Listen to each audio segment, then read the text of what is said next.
friend and a great partner, but you're also a very much a like-minded partner. We think alike. This is exactly how we want to conduct business when it comes to addressing climate, and this is exactly how ambitious we are when it comes to delivering a step change at Cop28. Before I invite my team to comment very quickly and very briefly on this great presentation, I want you to know that later today we're signing an MOU, a renewable energy MOU between our ministries, but this will set the scene for our investment arms to progressively pursue these opportunities. While we appreciate the fact that there will be many new projects auctioned to help achieve your 60% target by 2030, we also want to explore the possibility of engaging in a direct way. This will help accelerate these developments, whereby we will be encouraged to apply scale and capital. Of course, as per an approved and an agreed frame of work that will ensure that you receive the megawatts or the gigawatts you need, and also the investors are protected to achieve their hurdle rates that they want. If you allow, I know we don't have much time. We have about 5 minutes to leave. 5 minutes. Okay, so in the next 3 minutes, Majid and Hannah, you can quickly just provide your views. Well, first of all, thank you. It's great to be here. I'll repeat some of the things that I said earlier for the wider group. For us, we need to have a COP that is game-changing. We can't have more of the same incremental gains that we've had over the last few COPs. And we really need the support of Pakistan to help us to deliver that. We see this as a COP for Asia. We want to deliver for this region and for the broader developing world. We see that around 4 pillars. The global stocktake is at the heart of that. That has to be an assessment of where we've gone, but more importantly, what is the response and where we're going. Around mitigation, we need to show clearly the actions that will happen that will help to reduce the emissions gap, because the emissions are the challenge and the problem. On adaptation, we believe that on adaptation we need to address challenges that we're being faced today around food, health, rising temperatures, water scarcity, all the things that we just saw in your presentation. So that's wonderful that we're on the same page. Of course, doubling the adaptation finance is key. Loss and damage has to be operationalized and activated as soon as possible. And then finances, we've discussed a little bit already with you, the key part of all of this. How do we mobilize finance through reform of the multilateral development banks and international financial institutions? But then also, how does that leverage the private sector? How do we bring the private sector in across the board in a powerful way to make this make a difference for the average person on the ground? I'll hand over to Hannah to add some more within the context of the negotiations and your leadership that you've done already. But we just want to say that we're here, we're partners with you, and I'll repeat the point that we need Pakistan to help us as a presidency to deliver. And I have to repeat, I know we're both very ambitious, and I want you to know we're very determined to deliver a game-changing COP.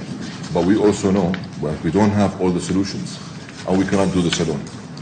We will need to ensure that like-minded partners, like our great friends here in Pakistan, step up and engage with us to deliver this game-changing COP.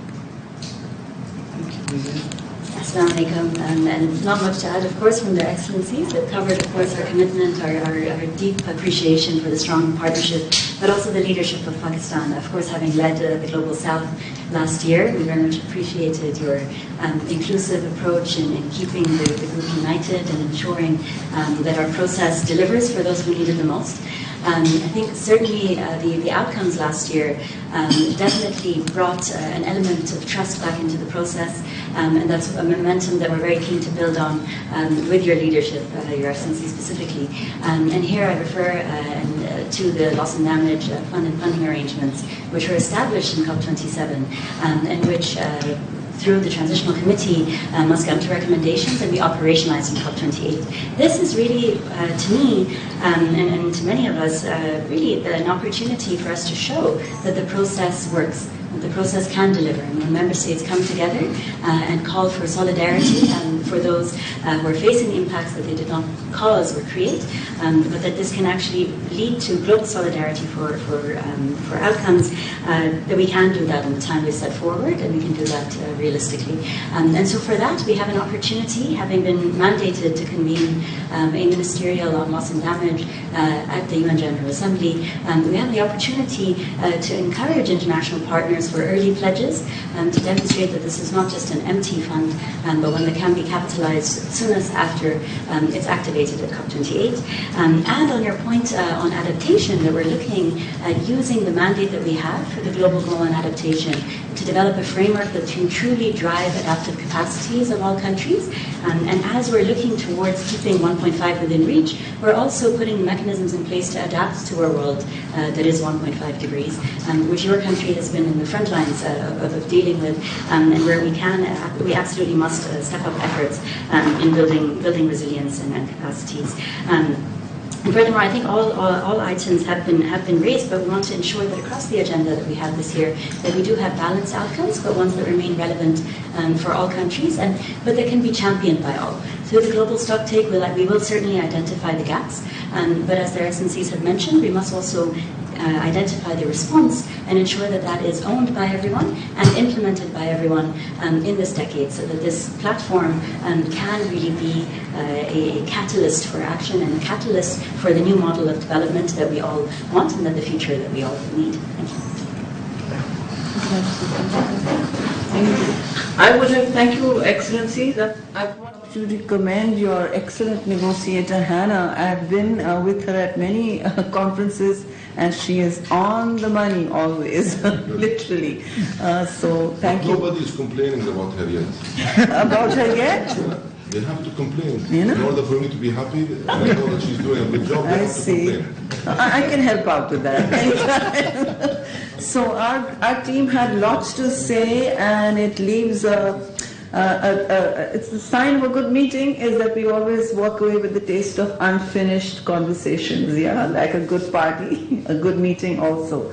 So what I would request, Excellency, particularly for our Alternative Energy Board, for petroleum, for ARY, and because the Power Minister is out of the country, I would really request a conversation either in Zoom or person when you return to Dubai. We want to have the full envelope of our actors with you now that we see your interest and engagement. Your personal interest and engagement raises the level. Scale and capital for us are exactly the story. So I think that we can take this forward as partners. We are completely committed, as the Prime Minister will tell you, to supporting your presidency, to making it a success, and to not lose this opportunity of your leadership of the Cop28. Thank you so much. Welcome. Thank you. I just like to share a few gifts, small gifts. दूसरी जानिब कराची में बाबर